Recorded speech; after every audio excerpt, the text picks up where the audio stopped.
The 1st of May is celebrated all across the globe as the International Workers' Day. It's an official public holiday in more than 60 countries. The first Mayday demonstration was organised by American trade unions, who declared in 1884 that 8 hours shall constitute a legal day's labour from and after May the 1st of 1886. At the time, men, women and children worked up to 14 hours a day in dangerous conditions in heavy industry. The demand of the 8-hour working day for the same pay was becoming increasingly popular among workers, not only in the US, but in all industrially developed countries. On May the 1st, 1886, more than 300,000 workers in 13,000 businesses across the United States walked off their jobs in the first May Day celebration in history.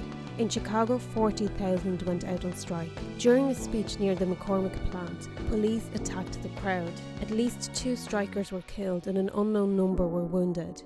Full of rage, a public meeting was called the following day in Haymarket Square. This affair included families with children and the mayor of Chicago. As the speeches wound down, 2 detectives rushed to the main body of police, inciting them to march on the speaker's wagon. As the police began to disperse the already thinning crowd, a bomb was thrown into the police ranks. Enraged, the police fired into the crowd. An estimated 7 or 8 civilians died and up to 40 were wounded. 8 anarchists were arrested and convicted of murder, though only 3 were ever present at Haymarket. 4 of them were hung to death. Following what became known as the Haymarket Massacre, the International Socialist movement chose the 1st of May as the International Day of Action for the 8-hour working day. In the early part of the 20th century, the May Day celebrations and marches grew in strength, and many countries introduced a public holiday on the day to avoid disruptions caused by striking workers. In Ireland, the May Bank holiday, scheduled for the first Monday of May, was introduced in 1994 following demands from the Irish Trade Union Congress. Today, the reason for our May Bank holiday has been forgotten by many, but now we have just as strong a reason to mark May Day.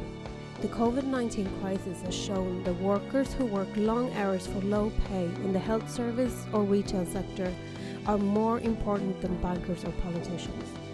Our healthcare workers are often working 24-hour shifts in difficult conditions. Last year, nurses were forced to go on strike for better pay. This May Day, we should all celebrate the history and victories of the workers' movement, but also vow to fight for decent pay and conditions for all workers.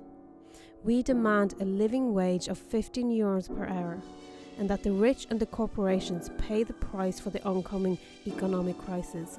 We need to fight for a socialist society where workers control the economy for the benefit of the majority.